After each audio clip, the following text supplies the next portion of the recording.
Recherche is coming to an end, but we still have a very interesting topic, which is about how a crowd can help boost investigative journalism. And that's why I would like to give a warm round of applause for my two guests, Jim Mintz, flown from New York, and David Schraven from Correctiv. So Jim has dedicated his life to conducting investigations, as he has started as a freelance reporter, but he has become a private investigator for more than 40 years, and he has founded one of the largest private detective agencies in the USA, where he was really committed and has been digging into wrongdoing for 40 years. And now he's retired, but he still doesn't stop, of course. He is an adjunct professor at the Columbia Journalism School, and he also teaches at the German Jona Academy for the next generation of journalists. And he's focused now on creating projects for the public benefit. So he is the driving force behind the SEEK initiative, which is aimed at making journalism accessible to everyone. And this is where David also comes maybe into the game, because he's the founder and publisher of Correctiv, and he's also constantly pushing boundaries forward in of traditional journalism, because he explores innovative ways to tell stories, whether it's through comics or theater pieces and citizen-led investigations. And he is also on board of the SEEK initiative, committed to making journalism accessible to all. So, David, as the slogan of Correctiv is research is for the public, can you talk about how Correctiv is serving the community? This one? Yes. Yeah? Mm-hmm. Okay. What I think what is so interesting on this journey is that combining and working together with communities, different kinds of communities, is not only enriching your reporting, but it gives you a completely new approach to larger investigations. When we talk about these Who Owns the City investigation, for example, we work together with quite I don't know exactly the numbers, but around 15 to 20,000 people on one investigation. It works. When we had this investigation on wrongdoing with the pharmacists who sold falsified medicine, we worked together with citizens in the offices to collect witnesses and so on. And then we said, okay, we need to make it in more structured way and see what is possible. And this is where SEEK initiatives comes in. Jim is trying to find these ways with the SEEK initiative, but not only for one region or one country, but worldwide. And you had the idea of the crowd newsroom for Correctiv, so maybe you can tell us how it works. So, we are what is it about? The crowd newsroom is a newsroom where we gather information and proof. So every information needs to attach proof to it. And then we collect it in a structured database that makes it quite easy to see what kind of stories come out of these structured data collection. And this is a way to create your own databases together with people. And just one explanation, this gives you completely new opportunities to investigate issues. We had one investigation that we were able to conduct here from Germany, but in Somalia, on trafficking in Somalia. And we worked together with quite a huge crowd in Somalia. On the same time, our investigation, which would cost normally, usually, around 30 to 50,000 euros, we could reduce the cost of this investigation to 3,000 to 5,000 euros. And we worked together with the people on the ground in Somalia, and the reporting was better than any correspondent would be able to do in Somalia or wherever. But this is what I was just going to ask: if you have economic benefits, if the the result is also better, but you say it was really better. So what made the difference? The difference was the collection of proof, and this is what the SEEK initiative is aiming for. That it's not only when you work together with citizens to collect, let's say, stories or just anecdotes, but you collect proof and evidence. And this works. And the Crowd Newsroom is our try to use these methods to make our journalism more like a scientific approach, you know, the investigation more like a scientific investigation. And this is the direction we are going to. It's not there yet, but we are on our way. So let's talk about the details of the Somalia example then before coming to the SEEK initiative. So how can we think about how it worked out? If you are a citizen in Somalia, did you get an invitation to join the investigations, or how did it work?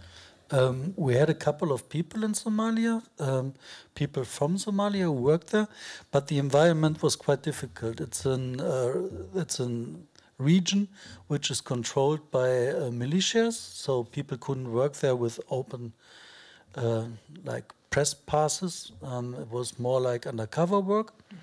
And they were then passing out information to friends and people they knew, and they shared the information that they could give us information on these trafficking stuff. And that way we were able to follow the line from these goods that were trafficked from militia-controlled areas to army-controlled areas, and that way we could prove that these specific kinds of goods were trafficked and where were they processed and which army and which militia units were bribed to get this traffic done. It was a pretty good story. I was very proud of it. You can read it. It's in German and English. So maybe you can tell the name of the article so that everybody can look it up. Google Korrektiv and Somalia and trafficking, Schmuggel, then you find it. Perfect. And how did you collect all the data? Did you have some kind of database? Yeah, this is the software we are producing. We started developing the software itself. It's called Crowd Newsroom a couple of years ago, from 2015, I think, almost 10 years. And the software is improving over time. It's going to be better and better and better. We founded 3 years ago or 2 years ago a company in Switzerland, a daughter company of Korrektiv, where we have this company in Switzerland to develop this software. And the software is in a lot of languages and everybody can use it all around the world. Okay, so it's not just a Somali example, maybe there can be more of these examples in future. And we try to use it also inside Iran right now. And we try whether it's possible to use it also in such environments, and that would give us a huge opportunity. Yeah. Sounds very interesting. Well, because you mentioned the SEEK initiative, this is where Jim is also the right person to ask, because Jim, you come from the other side, while David is from the journalistic perspective. You are conducting your own investigations. So maybe you can talk about that. Maybe you can tell us what's going on with the communities investigating. So what are the steps? Yeah, I thought it might be useful for me to, maybe I'll use this one. I thought it would be useful for me to describe the sort of new landscape of communities and citizens and NGOs doing their own investigations, sort of DIY investigations, and how newsrooms are fitting into that. I thought we could sort of visualize a whole range of relationships that newsrooms form with communities to do investigations. And as Damla mentioned, I'm in a, I think I'm in an okay position to to help us with this discussion, because I have a kind of foot in each of these worlds. I teach investigative reporting at Columbia, and I started this nonprofit in Essen and Berlin to help communities do their own investigations. So I can see it from inside journalism and outside journalism. And so my kind of report from this point of view is that there is an explosion of public interest investigating going on outside newsrooms. And the question I want to pose today is, how can newsrooms best benefit from that explosion? This giant surge of investigating is both local, I would say, and global. Damla, you and I were discussing an example. I can't quite cite it, but the citizens of a small German town start digging into this environmental hazard left over from World War II, where thousands of hand grenades were dumped into this pond and then were poisoning the water of this town. Dedlinger Teich. I don't know whether... also in the media a few months ago. Maybe you can look it up if you like. Very interesting Not far example. from here, right? Yes, it's not far from here. It's close to Lüneburger Heide. So the citizens of the town got together to look into this environmental hazard that was poisoning them and that nobody else was paying attention to. In effect, doing their own investigation. So everything from something hyper-local like that to Amnesty International organizing thousands of what they call digital activists to investigate bombings in Syria. So it's hard to think of more global than that. People from all over the world contributing to, we think of Bellingcat doing that kind of organizing of people to contribute, but Bellingcat is not the only one. There's Amnesty doing it and a variety of others. This explosion of non-journalistic investigation, sort of public interest investigation, is both online and offline. You know, the so-called, the press calls them internet sleuths, tracking the yachts of Russian oligarchs, and so that they can be seized from all over the world, contributing. That's an example of online investigating. But I also wanted to highlight a teenager in the US named Darnella Frazier, an African-American teenager who held up her phone at the murder of George Floyd. And if she had not done that, none of us would know anything about George Floyd. He would have just died, and it would have been covered up, obviously. The Pulitzer Committee, you know, the Pulitzer Prize is given in the building where I teach at Columbia University.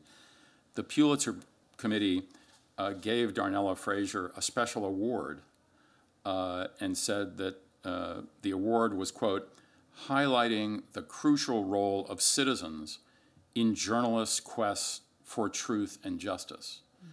I'm not sure I can find a better way to express the union of community and citizens contributing to journalism. So those are great examples to see that there is already an interest, a personal interest in doing some researches. And you have showed me before a chart where you can see how crowdsourcing develops into collaboration. Maybe we can show that to our audience as well, because I found it very interesting. Yeah, I thought it might be interesting to think about the various kind of steps that I think we're all familiar with basic crowdsourcing, but to me it's just a sort of beginning. So I called this graphic that I was trying to get this idea from my mind into your minds, from crowdsourcing to collaborating, and how crowdsourcing is just kind of a first step toward this. In in here I kind of refer to newsrooms and community, and I put myself a footnote that by communities I mean citizens, Darnella Fraser, but also NGOs who, in a way, represent citizens. So I think there are kind of 6 steps in my chart. The first one is the most basic crowdsourcing is where a newsroom asks people, what do you think of this? It's essentially asking an opinion. The next step up, to me, is to ask, what have you witnessed? I think that was an example of that is the Rammstein call-outs that people did when there first were allegations, and then I think several journalists, went on X and asked, gee, my DMs are open. Has anybody else had any bad experiences with Rammstein? That's sort of what have you witnessed? That's a step up from what do you think? And then we begin to see what David was referring to, that what proof can you provide? And the Crowd newsroom is really leading the world. I kind of study this, and I don't see anything in the States that matches the Crowd newsroom. ProPublica does a lot of crowdsourcing, but they haven't pulled together the ability to have documents come in a structured way from thousands of people. So I just think it's kind of wonderful that we're in Hamburg, where Correctiv made this sort of pioneering move called, the story was Who Owns Hamburg? And as far as I know, David, that's the first time that kind of giant effort to get the Crowd to send in documents and be able to structure all that was ever really done. So we're in the place where this advance was made with the folks who did it. So I think that's pretty special.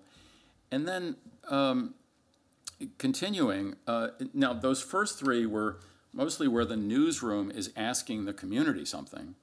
And now we begin to see that sometimes community groups and NGOs and so on ask newsrooms for things. And one thing they ask is for, the NGO, let's say, has done their own investigation, and they ask the newsroom simply to cover it. This happens with Greenpeace, which is an investigative organization, and Human Rights Watch, and many others. That there's not a lot of collaborating, but there's a reporting on the investigation that the NGO has done. One step even ahead of that is where the newsroom and the NGO or community group begin to talk about, gee, could you help us take this step? Or could you help us take that step? I think Frankenstadt has done a lot of that, where together something will emerge where they can help the reporters, or the reporters are filing freedom of information requests that go back to Frankenstadt. And then finally, I think at its closest level is where an NGO or community group and a newsroom get together from the beginning and say, let's together collaborate to dig into this or that. And that is something that I think is beginning to happen more and more. And we can talk about that, but and I'm not urging either party, newsrooms or NGOs, to do that, but I just think it's interesting to see the whole landscape, the whole wide variety of ways that this is happening. Yes, please, David. Yeah, what is so interesting about this is, from my point of view, the new border in journalism. This is something we need to cross, and we had this with like Netzwerk Recherche 10 years ago. There was this new thing, we collaborate with newsrooms. Different newsrooms collaborate on an investigation. Then we had these cross-border collaboration. We can cross borders. And this one is, for me, the next and highest level. If we are able to get rid of the borders of our newsroom and say it doesn't matter anymore if we are journalists or not, but we are proof seekers. And in this world of proof seekers, we have people who are more specialized in telling stories. This is maybe the journalist. But on the other hand, you can have a lot of help from proof seekers from different communities. And this is, for me, very inspiring. So, Jim, maybe you also have an example for us where this has already succeeded then. Yeah, I wanted to tell you a story about a project that the Seek Initiative did this year, where we helped a regional newspaper in Costa Rica, not even in the capital, in an area of Costa Rica called Guanacaste. The newspaper is La Voz, The Voice, and we helped them train 25 regular folks, citizens, mostly from Costa Rica, but also from Spain. We had a third partner in this, a Spanish foundation called Maldita. And together we set out to solve a problem that the newspaper had that I think is a somewhat typical problem. They had scraped all of the public contracts in their little area of Costa Rica. And they had created a really smart sort of red flags database that could look at this data and pop out and highlight different contracts that looked suspicious based on these red flags. The problem was that that there were something like 1,500 contracts that looked suspicious, and La Voz only has 4 reporters. So there was just no way they could look for stories in that big a data set. So as I said, we recruited 25 local people, some digital savvy young people, but also one was 73 years old, a lawyer or two, but also a shopkeeper, and we put them through some intense kind of training of how to look at these companies and a set of steps that were things that they could do online. And it's been a real success. So far, there are 6 stories that then, these are citizens working with these few reporters, has resulted in, stories in La Voz, with headlines like, Santa Cruz Municipality awards multi-million-dollar contracts to former councilwoman of the ruling party. Contractor won bid for 7 million colones, but billed for more than 250 million. I mean, just the sort of just the kinds of accountability reporting that, when a newsroom is so understaffed, there's just no way they can get to that. And what's happening now is other regions of Costa Rica are coming to La Voz and saying, how can we put together a database like that? So there's some real impact there, and I wonder if that points to the future somehow. And just to get it correct, I mean, those are like regular people. The one might be a plumber, the other one might be a musician, right? So they don't have anything to do professionally with journalism. That's right. This is great, yeah. I want to add one thing. In Germany, it's very difficult to get these local contracts. You need to have first a freedom of information request that you can see one contract. And it takes a lot of time and it's quite difficult to get these contracts. But what I want to highlight, in Germany you've got these Haushalte, Kommunalhaushalte. And in these budgets, local budgets, Kommunalhaushalte, there are special sections, which is very local. It's millions and millions of euros you can see in each city. And these, every line in this budget post, Haushaltsübertragung, Ermächtigungsübertragung, each line is a story. And it's like 1,000 lines in a city.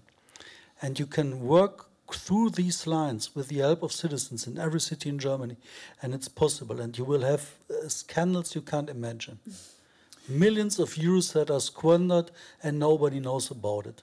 It's true. Just have a look at it. That's another example of what I think people in Latin America encounter. I don't know where this tradition comes from, but from many years back, I think in every country in Latin America, the public contracts are published online, but nobody reads them. Nobody goes through that data.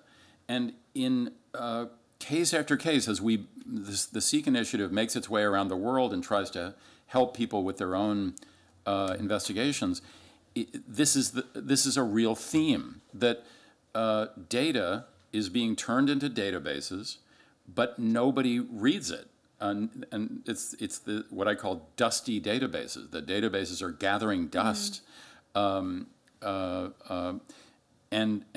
are available if we can organize people and organize enough manpower to take them apart for stories. And to acquire them for those stories, it seems to me at first glance like a contradiction, because you're exposing the topic of your researches, while we are usually used in investigative journalism to keep them behind the scenes and secret.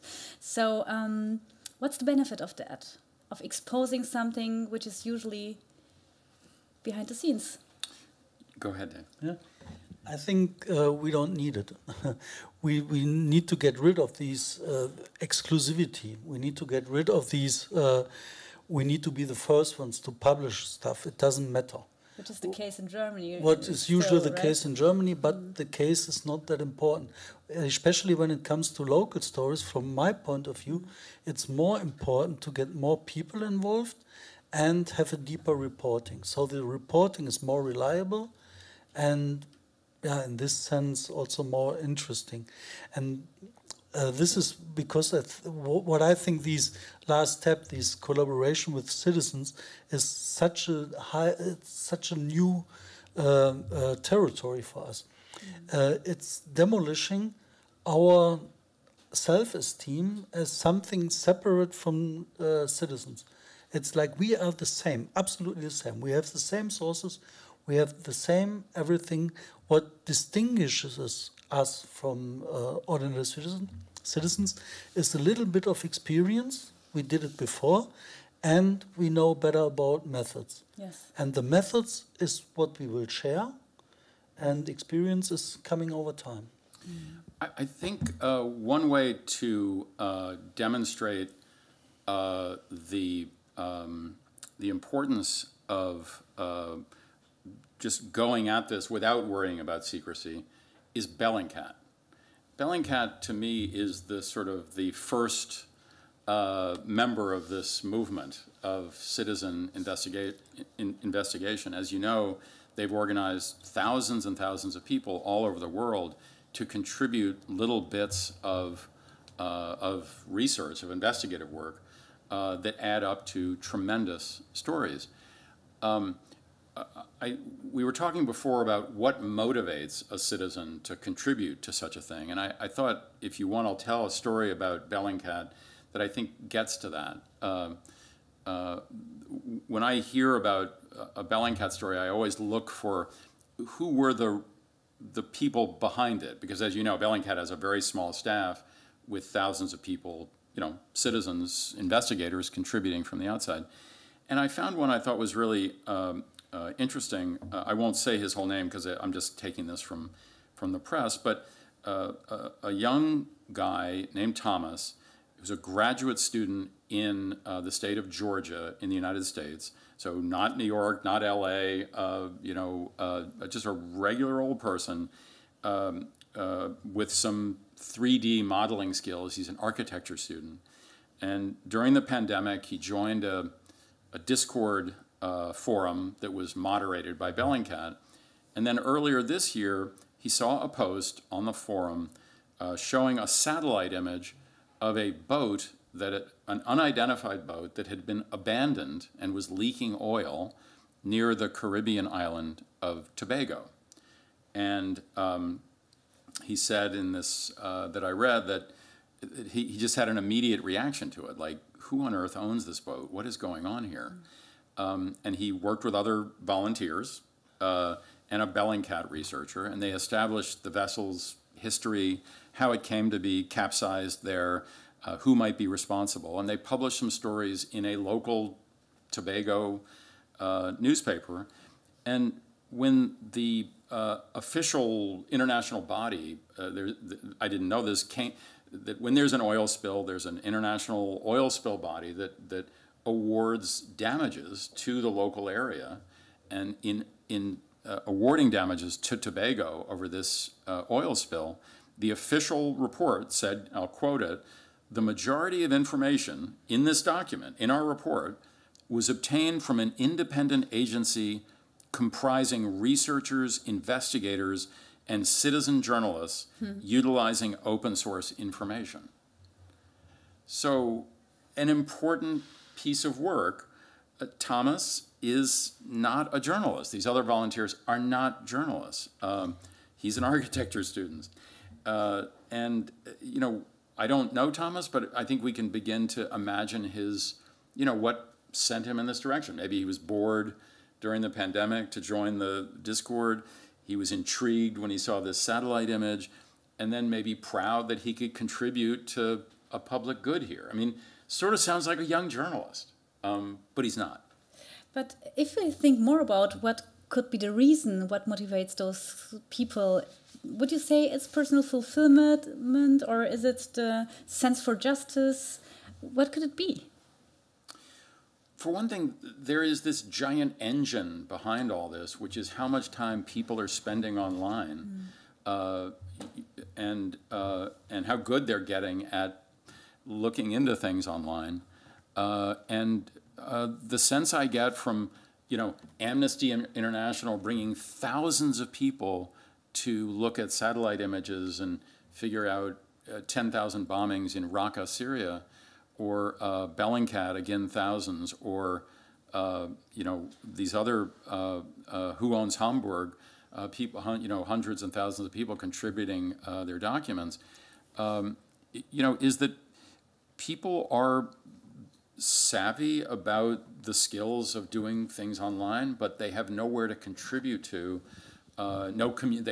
Maybe people are looking for community, or standards, or learning from each other about how to do this kind of research. But there is a kind of a hunger that's expressing itself. Do you agree, David? Yes, and it's not only by there is a psychologic how's it called, department. So Psychologen kümmern sich drum. And there are a couple of drivers for these kind of people to join investigations, to join a work. First is to belong to something. People, sense of unity. Yes, yeah. They want to belong to something. If you offer them the opportunity to belong something, they will join.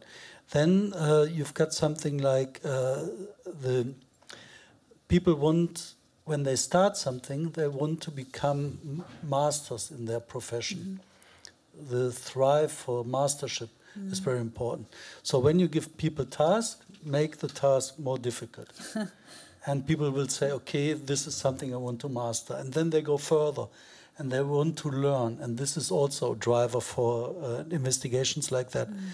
Another one is recognizing, being recognized. That when you did something, people say, you did something, this is very good. This is also a very important driver. It's not money yet. These are drivers that are cost-free. And from my point of view, these are the drivers you start with. And then you reach a professional status sometimes. And then you need to think of the third driver. You can award people with money, with other things. But then comes these thrive for awards. And these are the most important things when you want to start something with these crowdsourcing collaboration stuff. Belong to something, so you need to create something if you want people to join. You need to offer them something that they can become masters in their stuff. They need to have recognition, so mention them all over the time. It doesn't matter, you know, it doesn't matter how many names, but if their name is important, put it there. And last, if they reach a professional status, why not pay?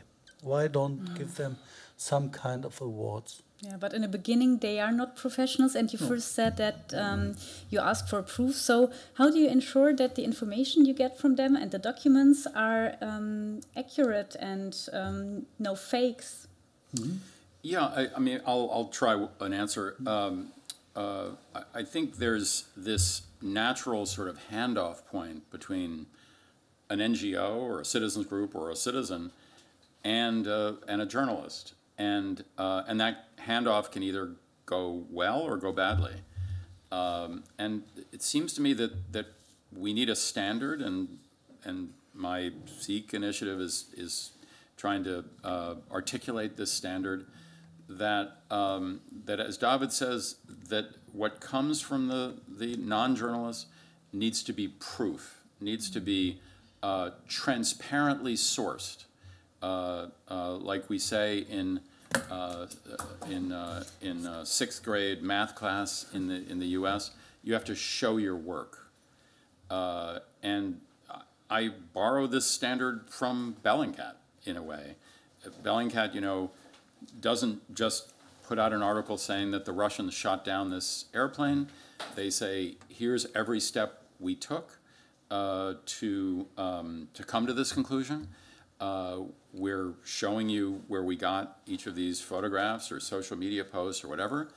And I don't know whether they still do it, but when I first started reading Bellingcat, they would always say, and if anybody wants to recreate this reporting, and if you come to a different conclusion based on this evidence, please get in touch with us, and we'd love to hear any challenge that you might have for us. So transparently sourced and almost like a scientist. You know, a scientific experiment takes place in an environment where they welcome the ability for a scientist on the other side of the world to replicate their experiment and see whether they come to the same conclusion. And I think we need, the journalism / community world needs this standard of transparent sourcing and replicability, so that nobody's in a position to, you know, we sometimes say that QAnon and conspiracy theorists will flunk our standard every time.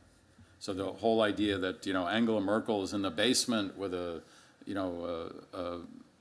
farm animal, you know, is like, well, where did you hear that? You know, let's trace back what's the sourcing on that, and it dies in that effort. So to me, that's the answer of how we protect this. Let's then talk about your must-haves in the collaboration process. What do they have to bring with them? It depends on the story. It depends on what kind of stories you pursue. What we did with the crowd newsroom, sometimes it's just send us a picture of something. Sometimes it's a big effort, like we need a couple of contracts. We need something that is hidden, something you need to dig out. It really depends on what is necessary. But for me, most important are these drivers. And if I address these drivers the best way that is possible, then I will get whatever I need. And what Jim just said about these science approach, this is what gave us the opportunity to forget about gods. You know, 500 years ago, when the Enlightenment started, the whole process was, okay, show me proof. Before that, it was, I need to believe something. Yeah. After that, it was, okay, I can see what the proof is like. And then, of course, there were a lot of mistakes, but step by step by step, we got these methods of science, and this gave us the opportunity to fly to the moon. You know, it works, and this is why I believe this is the way for journalism as well. And when we talked outside, David, you were saying that you also think that it can also boost democracy, this kind of crowd newsroom. Why do you think that? I think the traditional way of journalism is not self-sustainable anymore in all cities around the Germany or other parts of the world. So the citizens themselves need to step up and need to create their own information spots. And when we take this, then suddenly the journalist becomes a teacher. Our job is then not anymore, okay, I need to write all the stories or investigate all the stories. Then our job becomes, I need to train the citizens in this specific area to do the investigations. And when I talk about these Ermächtigungsübertragungen in the local budget, this is the first and easy way for everybody to become a journalist in his specific city. If they did that job, they can do other investigation and it works pretty good. Yeah, I was just thinking about one other example of how normal people are becoming involved in something like journalism, and where it seems to me the walls between journalism and non-journalism are sort of crumbling, and that is fact-checking. Yeah. There are a lot of citizens around the world that are becoming involved, including through Correctiv. Maybe you could mention that, but becoming involved at a local level in fact-checking. Is it journalism? Yeah. Is it not journalism? Yeah. But it sure is interesting, and I think it shows again this sort of hunger for people to. I mean, I sometimes think about activism. I don't know whether activism is the right word, but let's put aside the word activism. Let's say you want to become engaged in some issue. I mean, how can you do that? You can go in the street and carry a sign. I guess you could lobby your local mayor to do something about it, but a lot of people aren't really into those two things.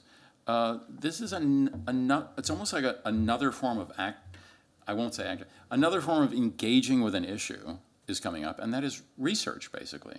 You know, it's sort of information activism, or whatever you want to call it. But do you think this is then the future of investigative journalism? I just think my Lavos example is, to me, sort of inspiring. That there's just no way that 4 reporters can engage with this story properly. They have all the tools, but they need some help. And that help is kind of waiting out there if we sort of look at it that way, because there is also this hunger from the public. So, yes, I do think it's the future. Do you agree, David? It's one future, but I guess for the investigations, it's a more diverse picture. We've got a lot of different methods, and in each newsroom we need to think of these methods and work into these methods. So one other method is, for example, networking. Mm-hmm. So you need to specialize in networking as well. Different methods, but one of the important methods. Do we have any questions from the audience? Or please feel free to ask your questions. Yes, please. Maybe you can go to one of the microphones and. I could give this one away? Yeah. Yes. Okay. Let me give it to her. And maybe you can also introduce yourself. Yes. Okay. Hi. I'm Katrin Jäger from Tide. So this is our community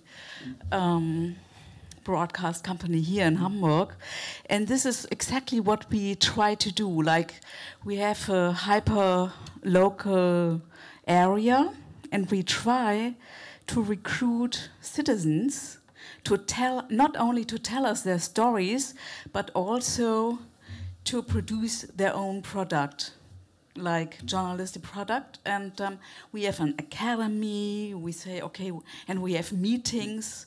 So I try to build like a hyper-local network here in Hamburg. And this is kind of a challenge. People don't really come with their own ideas. We have, like you said, like non-profit organizations. They have their ideas, and we have wonderful talks with them because they have an agenda. But when we go and say to our listeners and to our audience, okay, what moves you where you live, in your area. Tell us, and let's work together in a journalistic way. This is not working as I would like it would work. So, do you can you give me an advice? Yeah. Thank you very much for your question. This is the last point of this card, and I think what is so important, this is something we do with Correctiv a lot with our Salon 5, with our newsroom for kids. And the first thing we do is we bring these kids together and say, okay, you talk, just talk. And they sit together and talk, and they create podcasts. And they say, okay, what is the issue on this podcast? And they just start with some chit-chat, let's say. And over time, they start to think of issues. And then after another time, they start to think of something that is moving them. And it takes a lot of time, like in our cases with the kids, around 3 to 6 months, that they start from these just talking about stuff to, is it interesting to others? And when they made this step and say, okay, this is interesting to others, then we can start to work with them on these, what are issues that are good for reporting when it becomes journalism. It's a long path, and from my perspective, what you are doing with Tide is pretty good. It's also in Germany, I guess, one of the best examples of people trying it. But it takes a lot of time, a lot of efforts. But in the end, you will have in one small area maybe 10 to 15 people who are into local reporting. And exactly that is the solution to the news deserts that are coming up. And you started it, but I guess in Mecklenburg-Vorpommern or in East Germany, they need a lot of these initiatives. But don't expect success come quickly. It takes years. Yes, and do you speak about Salon 5? Is this okay? Yeah, thank you very much. Thank you. Yeah, I just wanted to say that almost every example that we've talked about is just from the last couple of years. This is emerging right now, and there is a kind of experimenting in the air, and it sounds like that's what you're doing. Each of these initiatives has not been done before, and I think we're learning a lot about questions like the one you're asking.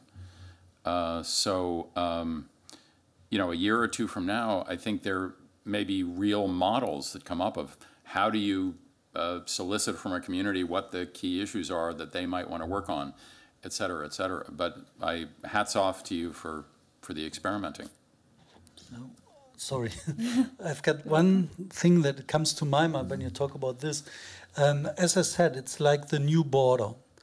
And just remember when the first border was überquert, also als man das geschafft hat, gecrossed, when the first border was crossed. The first stories on collaboration, that were the big ones, Panama Papers and so on. And then the next one with these cross-border things were also like the big stories. And here we are encountering the biggest stories you can think of. Just imagine that it's possible to have each budget in Germany, and you see in each budget in Germany where the money was stolen from, and then bring it together, and then suddenly you see, there's a scheme where billions of euros were disappearing. And then it's not a story about a faraway country, Panama, nobody cares about, but then it's in our hometowns.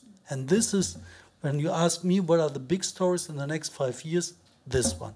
And we need to figure it out, and this takes, unfortunately, some time. So, any other questions? Yes, please. Okay.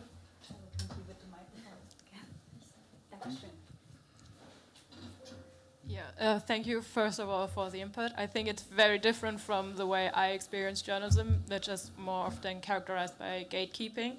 My name is Marie Toto. I work for a young, I'm editor at a quite young production firm.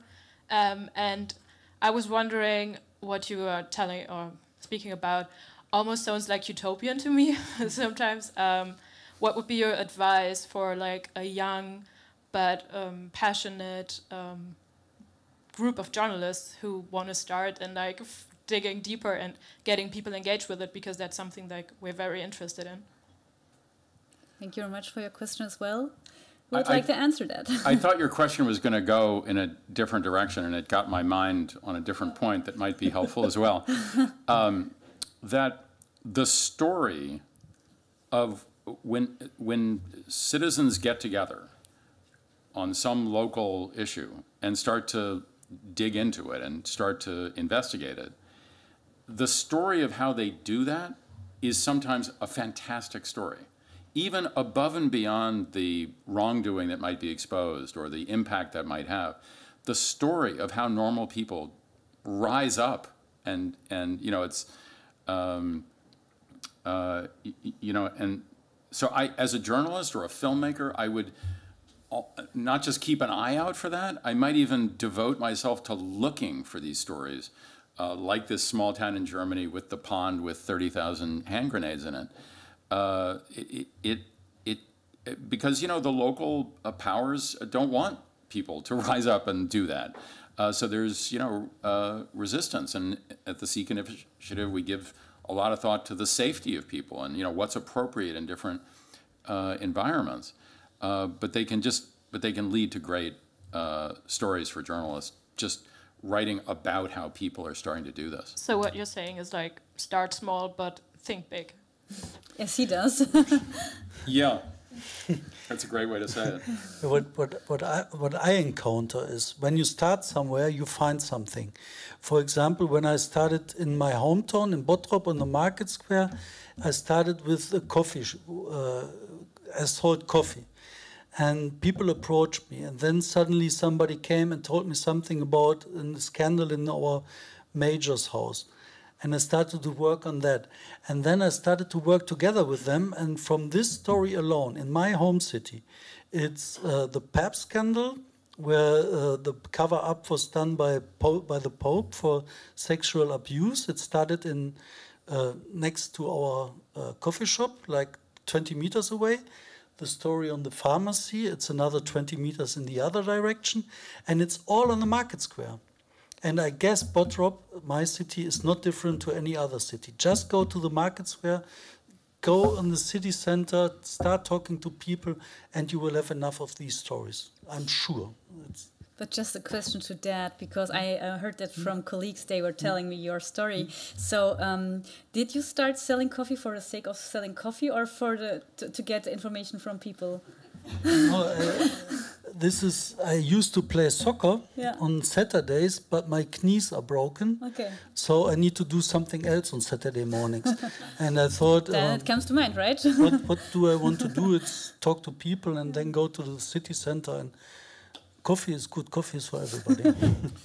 Also, I guess, maybe this is naive, but I think the same issues that engage the public, that engage many, many citizens, environmental issues, for example, you know, the stream behind your town starts to smell bad and nobody seems to do anything about it.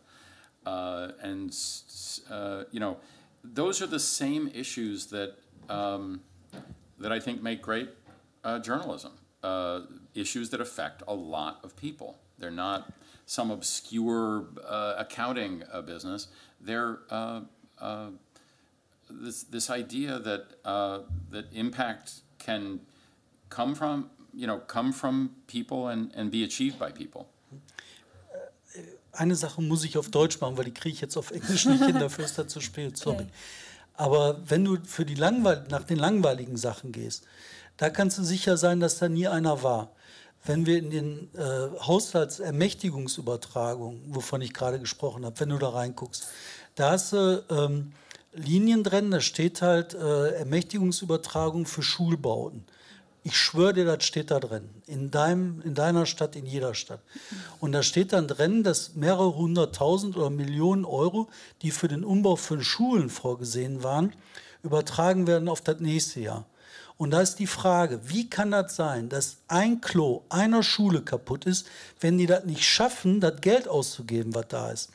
Und wenn du dann in die Zahlen reinguckst, dann stellst du mit einmal fest, dass die Programme zur Schulrenovierung vor Jahren abgeschlossen worden sind und seit Jahren die Ermächtigungsübertragungen laufen. Und da ist ein Thema, da kannst du alles rausmachen. Und das ist in jeder Stadt in Deutschland für jeden Scheiß. Das ist eines der größten Stories, die nicht reportiert worden sind. Also maybe a good start. Thank you very much for your question. Other questions? Please feel free. Bierwagen. Bierwagen? Ja. Yes, okay. So thank you very much for being here. And thank you very much for those insights. And have a nice evening. See you tomorrow.